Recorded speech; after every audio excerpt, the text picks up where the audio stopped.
অনিকের মধ্যে আমি একজন স্বামীকে দেখতে পাচ্ছিলাম। তারপর থেকে অনিকের প্রতি আমার একটা ভালো লাগা শুরু হয়ে যায়, কিন্তু সেটা অনিককে কি করে বলবো সেটা বুঝতে পারছিলাম না। আমি আমার জবটা ছেড়ে দিয়েছিলাম। তারপর অনিকের যেটা ভালো লাগে আমি তাই করতে থাকি। অনিক যেটা যেটা খেতে পছন্দ করে আমি সেইগুলোই রান্না করি। অনিক ফুলদানিতে লাল গোলাপ দেখতে খুব পছন্দ করে, দেখলে খুব খুশি হয়। আমি ওর পছন্দ অনুসারে সব থেকে সুন্দর লাল গোলাপ নিয়ে আসি। আমি আগে কখনো কখনো অনিকের সঙ্গে খাবার খেতাম, আবার অনেক সময় অনিক অফিস থেকে ফেরার আগেই খেয়ে নিতাম। এখন আমি অনিক অফিস থেকে ফেরার অপেক্ষা করছি, ও আসলে তারপর একসাথে খাবো। আমি সন্ধ্যা থেকে ঘড়ির কাঁটার দিকে তাকাচ্ছি, কতক্ষণ হচ্ছে যেন সময়টা পার হচ্ছে না। মনে হচ্ছে অন্যদিন তো কত তাড়াতাড়ি 9টা বেজে যায়, কিন্তু এখন কত সময় পার হয়ে গেল, তাও 9টা বাজছে না। আমি আগে এরকমভাবে কোনো দিনও ওর জন্য এত অস্থিরভাবে অপেক্ষা করিনি। কখনো কখনো অনিকের উপর রাগ হচ্ছে, মনে হচ্ছে একদিন যদি একটু তাড়াতাড়ি বাড়িতে চলে আসে তাহলে কি হতো। ও একটুও আমার কথা ভাবে না, কিছুই ভালো লাগছে না। ঘড়িতে ততক্ষণ 8টা বাজে। মোবাইলটা নিয়ে অনিকের ছবিগুলো দেখতেছি। একবার ভাবলাম অনিককে ফোন করে জিজ্ঞাসা করব কখন বাড়ি ফিরবে। আর ওর বাড়ি ফেরার কথা জিজ্ঞাসা করি তাহলে কি ভাববে, কারণ এরকমভাবে আমি তো আগে কখনো ওকে ফোন করিনি। তাই আর ওকে ফোন করলাম না। আমি ফোনে অনিকের ছবিগুলো দেখতেছি, খুব ভালো লাগছে ওকে। দেখতে দেখতে 9টা বাজতে আরও 10 মিনিট। প্রচণ্ড বিরক্ত লাগছে, মিনিট পার হচ্ছে না। তারপর আমি না থাকতে পেরে অস্থির হয়ে নিজেই দরজাটা খুলে বাইরে দেখি অনিক আসছে কিনা। অনেক সময় অনেক 10 থেকে 15 মিনিট আগেই চলে আসে, কিন্তু আজকে আর আসতেছে না। 9টা 10 বেজে গেল, তবুও অনিক এলো না। আর আমার বিরক্ত লাগছে। অনেক সময় আবার এমনও হয়েছে অনিক আসতে 9:30 বেজে গেছে, কিন্তু আমি আর থাকতে না পেরে মনে হলো অনিককে আবার একটা ফোন করে দেখি। ফোন হাতে নিয়ে যেই অনিককে ফোন করতে যাব তখনই দরজায় কলিং বেল বাজলো। আমি সঙ্গে সঙ্গে ছুটে গিয়ে দরজা খুললাম। দরজা খুলতেই দেখি অনিক দাঁড়িয়ে। সঙ্গে সঙ্গে আমি মুখ থেকে বের হয়ে গেল, এত দেরি করলি যে? অনিক বলল, কোথায় দেরি, আমি তো প্রায় এরকম সময় বাড়িতে আসি। তারপর অনিক আমাকে বলল, তুই আজ কলিং বেল বাজাতে না বাজাতেই এত তাড়াতাড়ি দরজা খুললি যে? অন্যদিন তো আমি কলিং বেল বাজিয়ে বাজিয়ে তেতো হয়ে যাই। আমি তখন বললাম, আজকে কোনো কাজ ছিল না, আর এই সামনেই তো বসেছিলাম, তাই তাড়াতাড়ি দরজা খুললাম। অনেক ফ্রেশ হয়ে এলো। তারপর আমাকে বলল, অনেক খিদে পেয়েছে, তুই খেয়ে নিয়েছিস তো? আমি বললাম, না, আজকে আমি খাইনি, আজকে খিদে পাইনি, তাই এখনও খেতে বসিনি। তখন অনিক বলল, চল তাহলে একসাথেই খেয়ে নিই। আমি বললাম, ঠিক আছে। তারপরে অনিকের চোখে পড়ল ফুলদানিতে অনিকের পছন্দের সুন্দর গোলাপ রাখা আছে। অনিক আমাকে বলল, তুই হঠাৎ গোলাপ এনেছিস, তোর তো টিউলিপ ভালো লাগে। তবে বাহ, গোলাপগুলি খুব সুন্দর। আমি ওকে বললাম, আমার টিউলিপ ভালো লাগে এটা ঠিক, কিন্তু আমি কি তোকে কখনো বলেছি যে আমার গোলাপ ভালো লাগে না? বাজারে যখন গিয়েছিলাম তখন এক গোলাপ বিক্রেতা ফুল নিতে বলে আমাকে বলল আজ নাকি ওনার ফুল বিক্রি হয়নি। আমি ওনার গোলাপ কিনলাম। অনিক বলল, গোলাপগুলি কিন্তু আমার খুব ভালো লেগেছে। এরপর তুই যখনই বাজারে যাবি ওই ফুল বিক্রেতার কাছ থেকে কিছু গোলাপ আনবি। অনিক হেসে বলল, যদি টিউলিপ থাকে তাহলে টিউলিপও আনবি, কিন্তু টিউলিপ আমার অপছন্দের না বলে হাসতে লাগলো। তারপর আমরা খেতে বসি। খাবারের থালাটা অনিককে দেওয়ার পর অনিকের মুখে একটা হাসি ফুটে উঠল। তারপর অনেক খাবার খাওয়ার পর আমাকে বলল, আজকে রান্নাটা খুব ভালো হয়েছে। অনিকের মুখে কথাটা শুনে আমি অনেক খুশি হয়েছি। অনিককে আমার ভালো লাগে, কিন্তু সেটা কবে থেকে সেটা অনিক নিজেও জানে না। হয়তো বিয়ের আগে যেদিন আমি আত্মহত্যা করতে গিয়েছিলাম সেদিন থেকে অনিকের মনে আমাকে হারানোর একটা ভয় হয়ে গিয়েছিল। আবার বলি, অনিকের মনে আমাকে হারানোর একটা ভয় হয়ে গিয়েছিল। আর যেদিনকে আমার সাথে ওই খারাপ ঘটনাটা হয় সেদিন আর আমাকে শুধু বন্ধুত্ব ভাবতে পারিনি। সেদিন ওর মনে হয়েছিল কি করে ওর স্ত্রীর সাথে কেউ এরকম আচরণ করতে পারে, তাকেও মেরে ফেলবে। আর যখন আমি ভরসার সাথে ওকে জড়িয়ে ধরেছিলাম সেদিন ওর আমার প্রতি ভালোবাসাটা আরও বেড়ে গিয়েছিল। কিন্তু অনেক কিছুতে ভেবে পাচ্ছিল না যে ও আমাকে কি করে বলবে যে ও আমাকে ভালোবাসে, কারণ ও আর আমি বিয়ের আগেই ঠিক করেছিলাম যে আমরা সারা জীবন বন্ধু হয়ে থাকব। আর এখন যদি আমাকে ভালোবাসার কথা বলে আর আমার যদি খারাপ লাগে আর তার জন্য যদি আমাদের বন্ধুত্ব নষ্ট হয়ে যায় তাহলে কি হবে? তাই এসব ভেবে অনেক আমাকে কিছুই বলতে পারে না। অফিস থেকে ফেরার পথে একটা দোকানে অনেককে চোখে পড়ে জুঁই ফুলের গাজরা।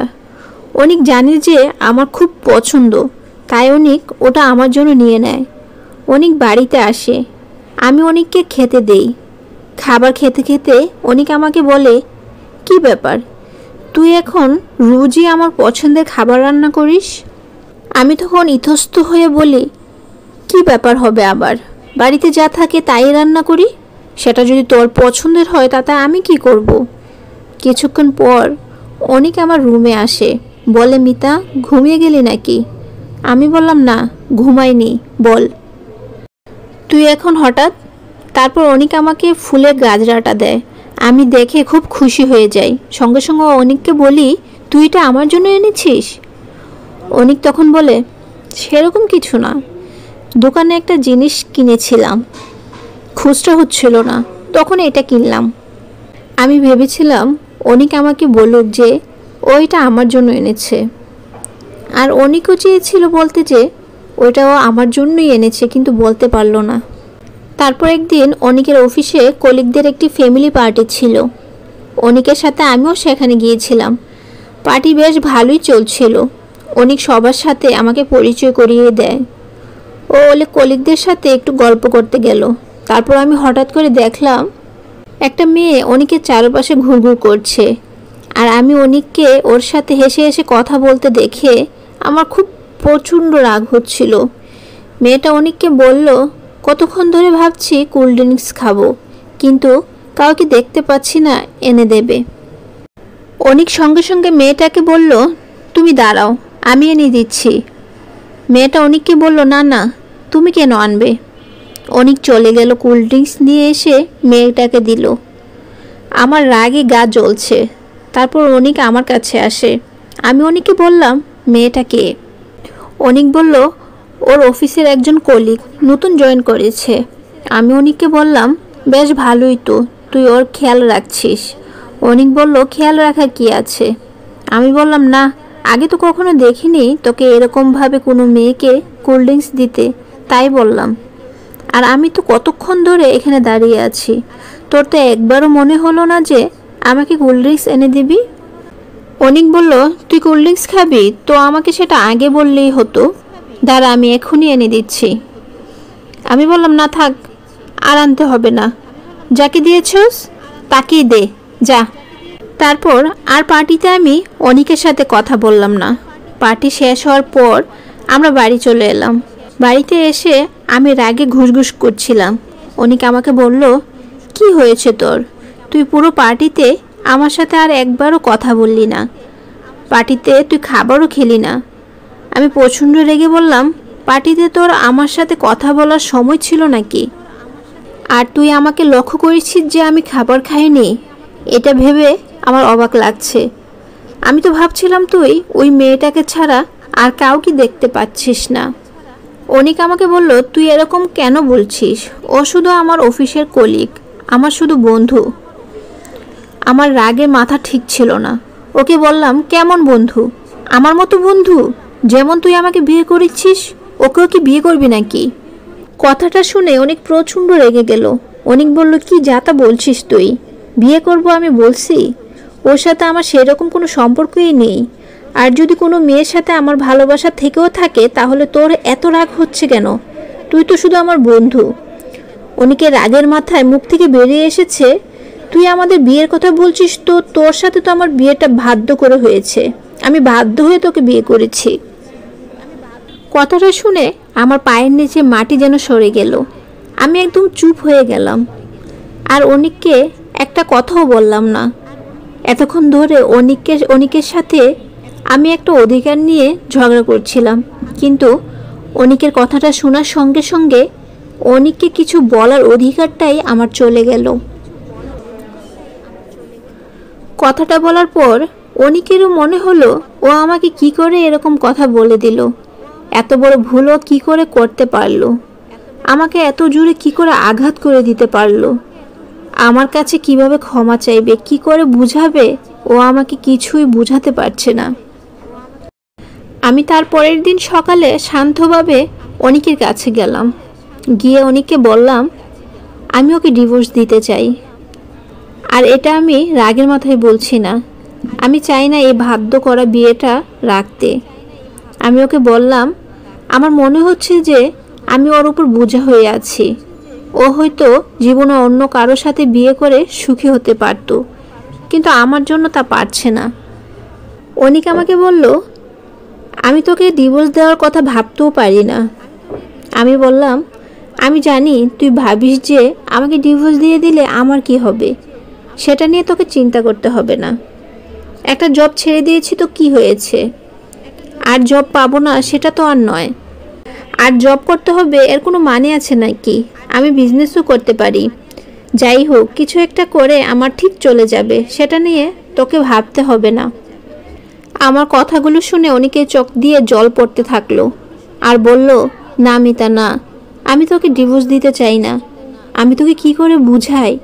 আমি তোকে, কথাটা বলতে বলতেই অনেক থেমে গেল। তারপর বলল শুধু তোকে এইটুকুই বলতে পারি যে আমরা যেরকম আছি সেই রকমই থাকতে চাই, আমি কাউকে বিয়ে করতে চাই না। তুই বুঝতে চাচ্ছিস না কেন? তারপর বলল আমি ওই মেয়েটাকে বাড়িতে ডাকছি, তুই ওকে জিজ্ঞাসা করে নে আমার ওর সাথে কোনো সম্পর্ক আছে কিনা। তারপর মেয়েটাকে ফোন করে অনিক ডাকলো। মেয়েটা বাড়িতে আসতে অনিক ওকে জিজ্ঞাসা করলো, বলো আমি কি তোমাকে ভালোবাসি? বাকি কলিগদের সাথে আমার যে সম্পর্ক তোমার সাথেও তো তাই সম্পর্ক। মেয়েটা সঙ্গে সঙ্গে বলে উঠল আমি তো ভেবেছিলাম তুমি আমাকে ভালোবাসো, আর আমিও তোমাকে ভালোবাসি। আমি জানি যে তোমাদের এতদিনের বিবাহিত জীবনে তোমাদের বেবি নেই, তাই হয়তো তুমি তোমার স্ত্রীকে ভালোবাসো না। মেয়েটার কথাটা শুনে আমি মাটিতে বসে গেলাম, আর অনেক সঙ্গে সঙ্গে মেয়েটার গালে একটা থাপ্পড় মারল। আর মেয়েটাকে বলল তুমি কি করে এসব কথা ভাবতে পারো? তোমার কি করে মনে হলো যে আমার বেবি নেই বলে আমি আমার স্ত্রীকে ভালোবাসি না? নতুন জয়েন করেছো বলে আমি একটু তোমাকে সাহায্য করেছিলাম, তার মানে এই নয় যে আমি তোমাকে ভালোবাসি।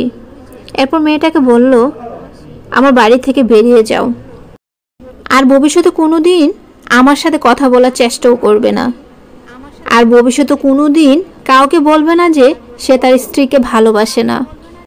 অনিকের কথা শুনে আমার চোখ দিয়ে জল পড়তে থাকলো। আমার মনে অনেক খুশি হচ্ছিল, অনেক ভালো লাগা ছিল। আমার মনে হচ্ছিল হয়তো অনিক আমাকে ভালোবাসে, কিন্তু এর সাথে এটাও খারাপ লাগছিল যে আমি অনিককে ডিভোর্সের কথা বলে ওকে আঘাত করেছি। আমি ওকে সন্দেহ করে ওকে অনেক আঘাত দিয়েছি। কি করে ওর সাথে আমি কথা বলবো, কি করে ক্ষমা চাইবো?